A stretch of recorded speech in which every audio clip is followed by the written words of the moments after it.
में अहम भागीदार बन रहे हैं, जिम्मेवार भागीदार बन रहे हैं।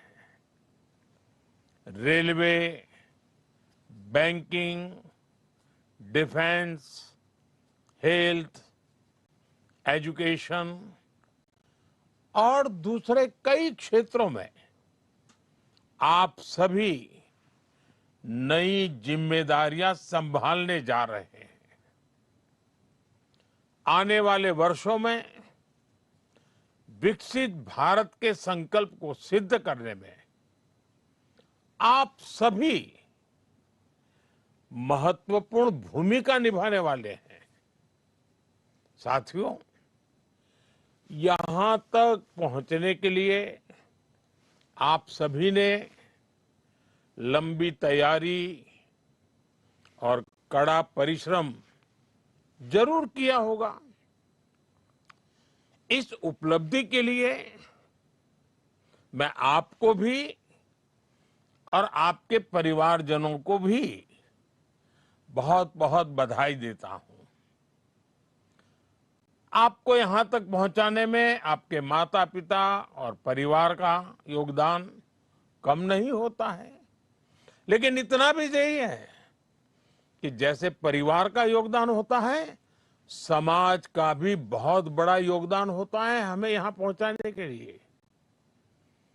हम सिर्फ अपने कारण नहीं पहुंचते, सिर्फ अपने परिवार के कारण नहीं पहुंचते। इस विशाल देश के 140 करोड़ नागरिकों के योगदान का भी बहुत बड़ा महत्व होता है। और इसलिए हमारा दायित्व खुद के प्रति, खुद के परिवार प्रति, वैसे ही संपूर्ण समाज के प्रति भी रहता है। और मुझे विश्वास है कि इन सभी कामों के लिए आप अपने आप को और अधिक योग्य बनाएंगे।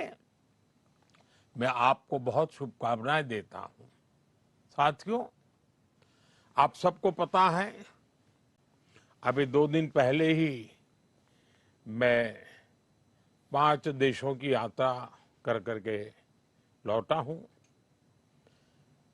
कहने को तो ये सिर्फ 5 देशों की यात्रा थी, लेकिन इस दौरान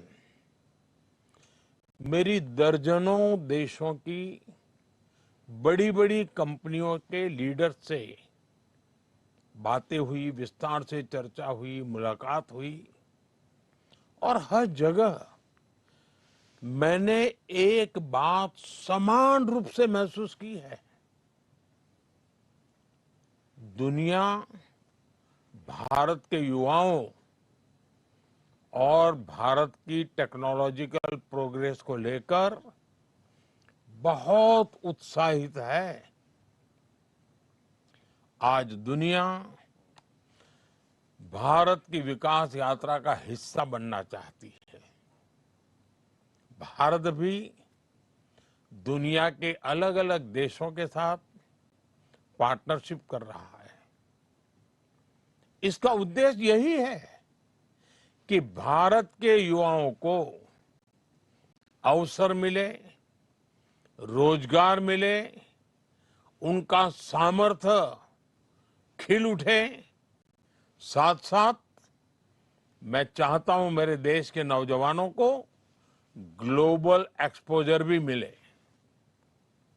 इस यात्रा के दौरान, अब जैसे नेदरलैंड की मैं बात करूं, तो नेदरलैंड्स के साथ सेमीकंडक्टर्स, वाटर, एग्रीकल्चर और एडवांस मैन्युफैक्चरिंग पर चर्चा हुई।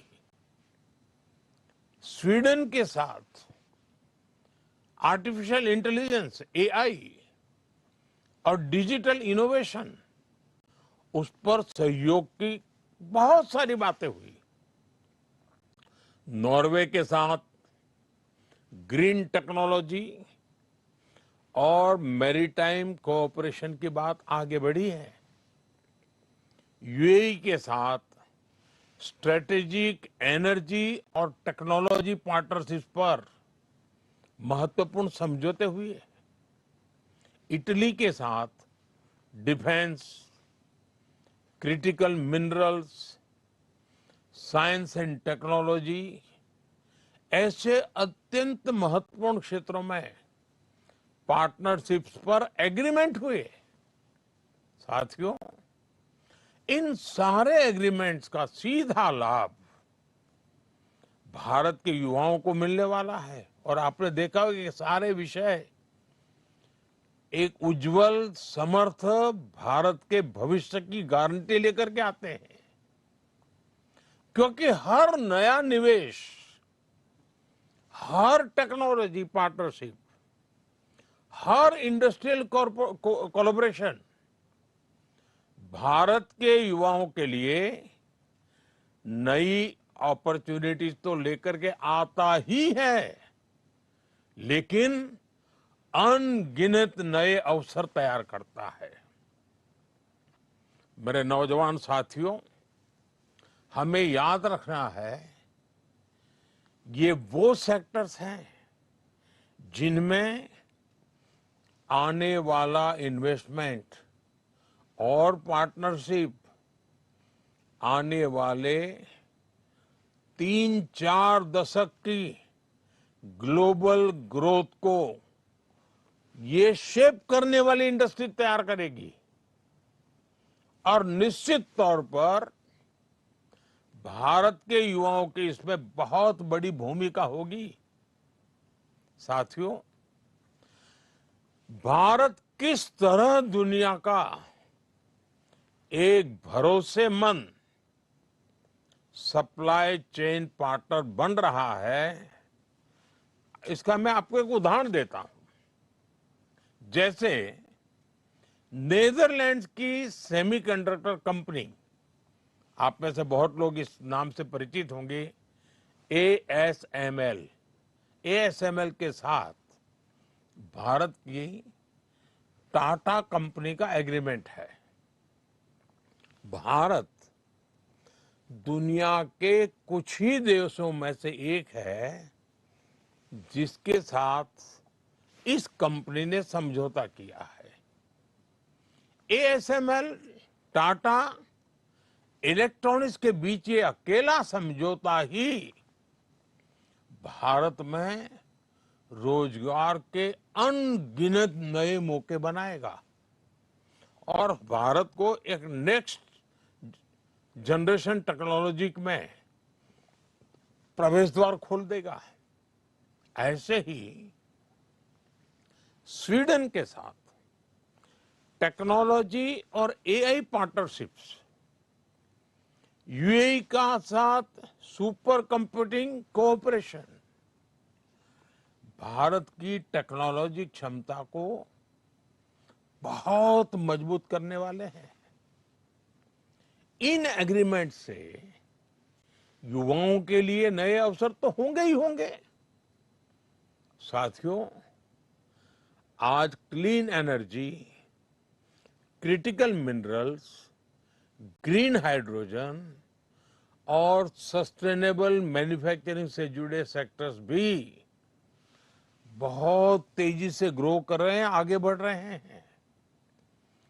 इनसे जुड़ी पार्टनरशिप एक नई इकोनॉमी के न्यू अपॉर्चुनिटीज के दरवाजे खोल रही है। स्वीडन, नॉर्वे और इटली जैसे देशों के साथ ग्रीन ट्रांजिशन और सस्टेनेबल टेक्नोलॉजी में भी सहयोग बढ़ रहा है। ये भारत को क्लीन मैन्युफैक्चरिंग से जुड़ी फ्यूचर इंडस्ट्रीज में मजबूत करेगा। इसके अलावा भारत ने पोर्ट्स, शिपिंग और मैरीटाइम इंफ्रास्ट्रक्चर से जुड़े एग्रीमेंट पर तेजी से काम किया है। यूएई और नॉर्वे के साथ पार्टनरशिप से भारत का शिप बिल्डिंग इकोसिस्टम मजबूत होगा। और आप तो जानते हैं, शिप बिल्डिंग यानी स्किल्ड मैन पावर की बहुत जरूरत पड़ती है। यानी भारत के इंजीनियर्स, टेक्नीशियंस और स्किल्ड वर्कर्स के लिए इतनी मांग बढ़ने वाली है जिसकी आप कल्पना नहीं कर सकते हैं। कितने अवसर तैयार होंगे। साथियों, हर नई पार्टनरशिप के साथ हम भारतीय स्टार्टअप्स, रिसर्चर्स और यंग प्रोफेशनल्स के लिए दुनिया से जुड़ने के नए रास्ते बना रहे हैं। इससे भारतीय युवाओं को एडवांस एक्सपर्टीज, ग्लोबल मार्केट्स और ग्रोथ के नए मौके भी मिलेंगे। आज दुनिया उन देशों का सम्मान करती है जो इनोवेट करते हैं, जो बिल्ड करते हैं और जो बड़े स्तर पर डिलीवरी कर सकते हैं। भारत आज इन तीनों दिशाओं में तेजी से आगे बढ़ रहा है और इस परिवर्तन की सबसे बड़ी ताकत आप सब मेरे नौजवान साथी हैं, भारत का युवा है। और मैं दुनिया में जहां भी जाता हूं, मैं काफी समय चर्चा में भारत की युवा शक्ति की चर्चा करता हूं। साथियों, आज हर भारतीय एक बड़े संकल्प के साथ आगे बढ़ रहा है। ये संकल्प 2047 तक विकसित भारत के निर्माण का संकल्प है। इस लक्ष्य की प्राप्ति के लिए आज देश अलग अलग सेक्टर्स में निवेश कर रहा है और इस निवेश से देश के युवाओं के लिए रोजगार के लाखों नए अवसर बन रहे हैं, जिसे आज भारत में सेमीकंडक्टर मैन्युफैक्चरिंग की पूरी सप्लाई चेन तैयार की जा रही है। आने वाले समय में भारत की 10 बड़ी सेमीकंडक्टर यूनिट्स दुनिया में अपना परचम लहराएगी। इनमें बड़ी संख्या में भारत के नौजवानों का सामर्थ्य होगा, भारत के नौजवानों की बुद्धि प्रतिभा होगी, भारत के नौजवानों का कमिटमेंट होगा और स्वाभाविक है, रोजगार तो है ही है। भारत आज शिप बिल्डिंग से लेकर शिप रिपेयरिंग और ओवरहोलिंग का भी इकोसिस्टम विकसित कर रहा है। इसके लिए करीब 75,000 करोड़ रुपए, 75,000 करोड़ रुपीस का निवेश किया जा रहा है। इसी तरह भारत में ही हम पूरा एमआरओ इकोसिस्टम यानी मेंटेनेंस, ओवरहॉल और रिपेयर फैसिलिटीज तैयार कर रहे हैं। इससे देश के एविएशन सेक्टर को बहुत मदद मिलने वाली है और भारत के युवाओं के लिए रोजगार का नया सेक्टर तो खुलना ही खुलना है। साथियों, भारत आज एक बड़ा इलेक्ट्रॉनिक्स मैन्युफैक्चरर है और हम इलेक्ट्रॉनिक्स से जुड़ी कंप्लीट वैल्यू चेन भारत में ही बना रहे हैं। इसके लिए जो पीएलआई स्कीम चल रही है, उससे देश में रिकॉर्ड इलेक्ट्रॉनिक्स प्रोडक्शन हो रहा है और युवाओं को लाखों की संख्या में जॉब्स भी मिल रही है।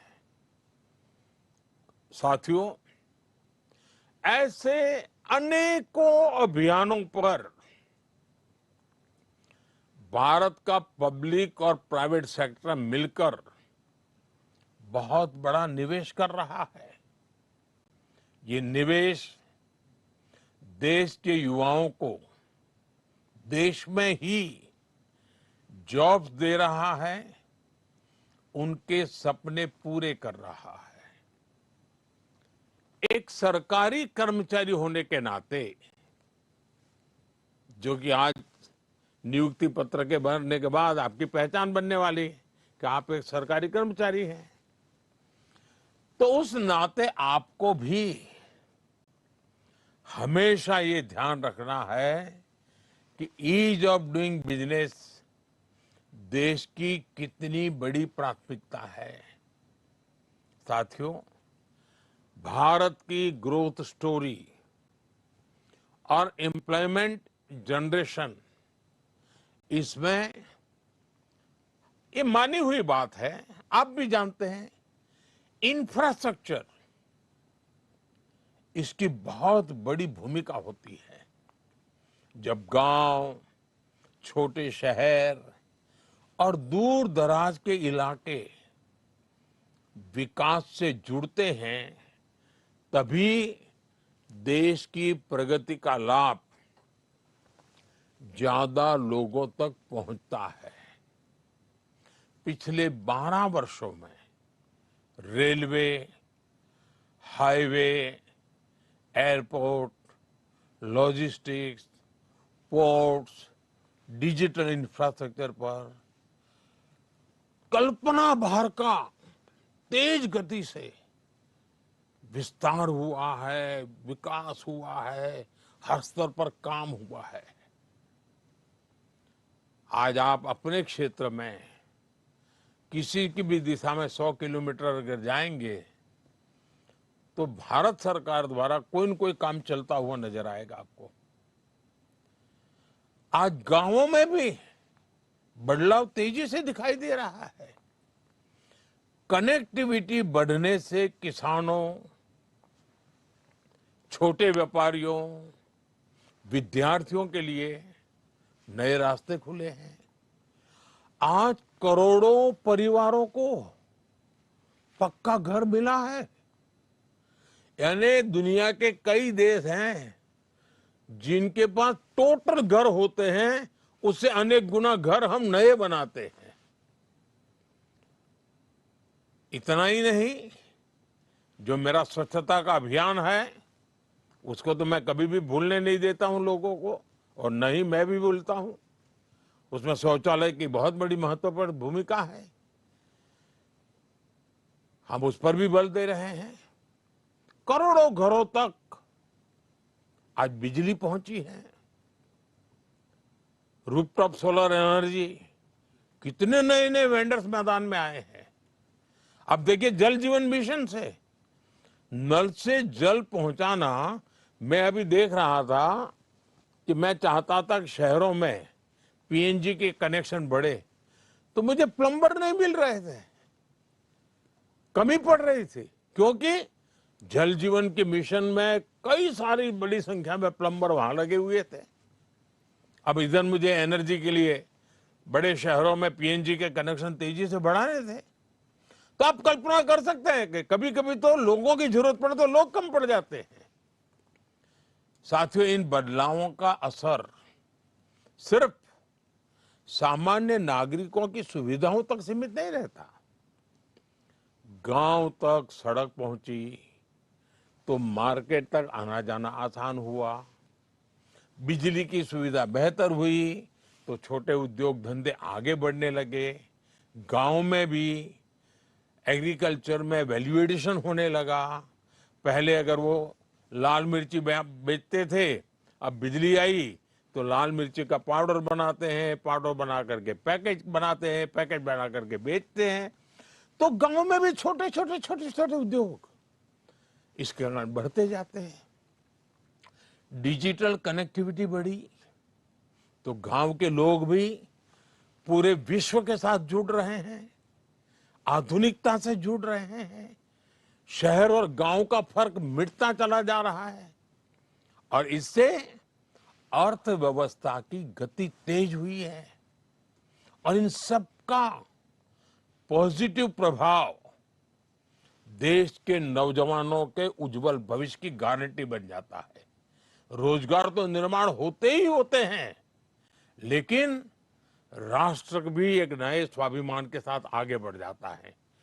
लाखों लोगों को नए मौके भी मिल जाते हैं।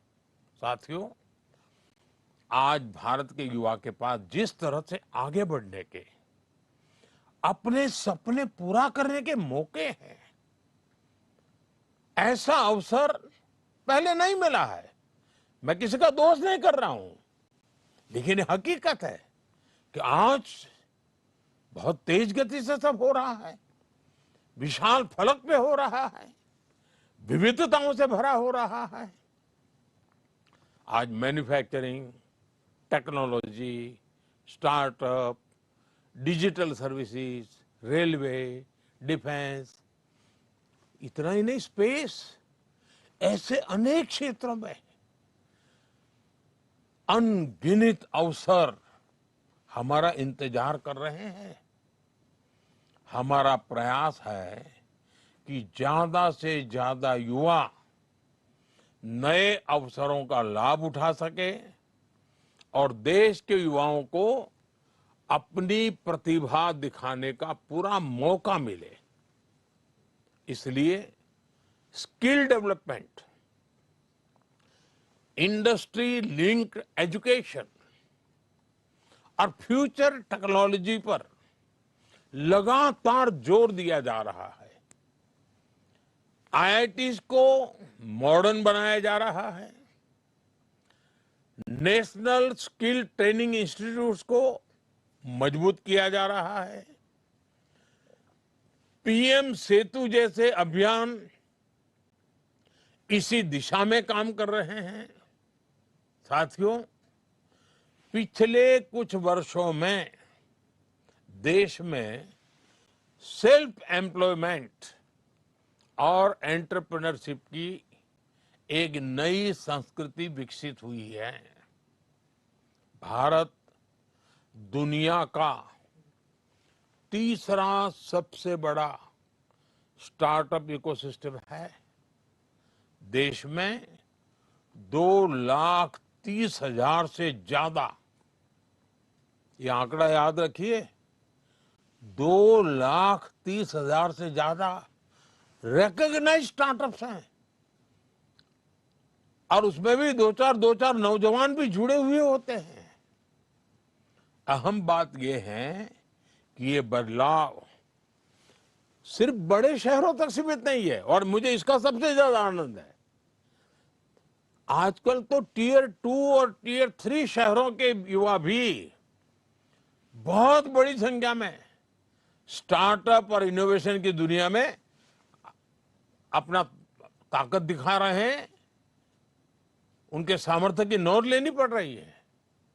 ये परिवर्तन अब देश की अर्थव्यवस्था का महत्वपूर्ण हिस्सा है। इस बदलाव में हमारी नारी शक्ति की भूमिका भी लगातार बढ़ रही है। आज बड़ी संख्या में विमेन लेड स्टार्टअप्स, ये जब सुनते हैं ना, मन गर्व से भर जाता है। मैं जब दुनिया के लोगों को बताता हूं कि हमारे यहाँ स्टार्टअप में महिलाओं की बहुत बड़ी भूमिका बढ़ रही है, बहुत बड़ी मात्रा में महिलाएं आगे आ रही है। मुद्रा योजना के तहत करोड़ों महिलाओं को फाइनेंशियल सपोर्ट मिला है। पीएम स्वनिधि जैसी योजनाओं ने भी लाखों महिलाओं को आत्मनिर्भर बनने का अवसर दिया है।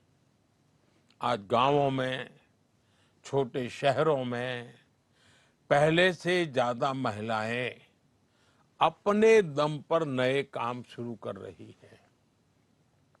साथियों, नीतियां और निर्णयों के इस अभियान के बीच आपको एक और बात याद रखनी है।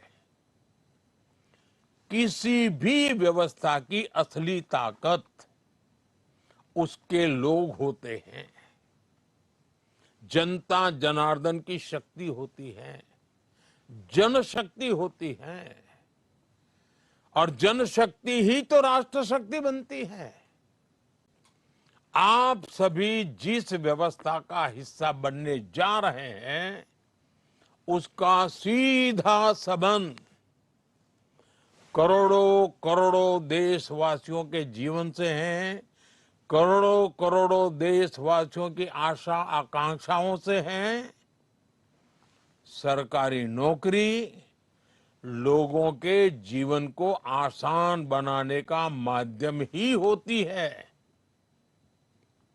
आप जिस भी विभाग में काम करेंगे, वहां आपके व्यवहार, संवेदनशीलता और काम करने के तरीके का बहुत महत्व होगा। देश ने आप पर भरोसा किया है। अब ये जिम्मेदारी आपकी है कि आप अपने काम से, अपने आचरण से, अपनी वाणी से, अपने व्यवहार से उस भरोसे को और मजबूती देंगे।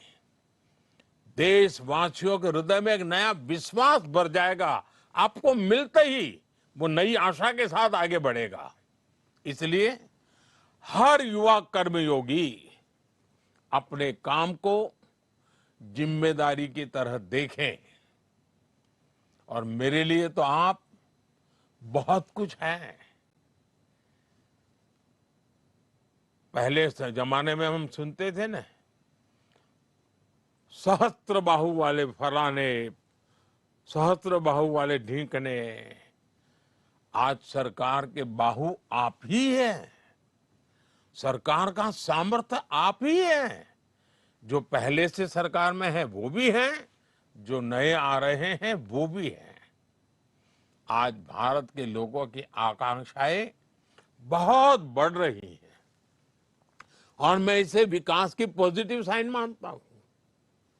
हमें अपने देश के लोगों के एस्पिरेशंस को समझना भी है और उसके हिसाब से उतनी ही तेज गति से काम भी करना है। ऐसे में पब्लिक सर्विस में आने वाले युवाओं की भूमिका बहुत महत्वपूर्ण हो गई है। आपको लगातार सीखते रहना होगा, खुद को नई टेक्नोलॉजी, नई सिस्टम और नई जरूरतों के हिसाब से तैयार करना होगा। इसमें आपको आई गॉट कर्मयोगी प्लेटफॉर्म से बहुत मदद मिलेगी। कर्मयोगी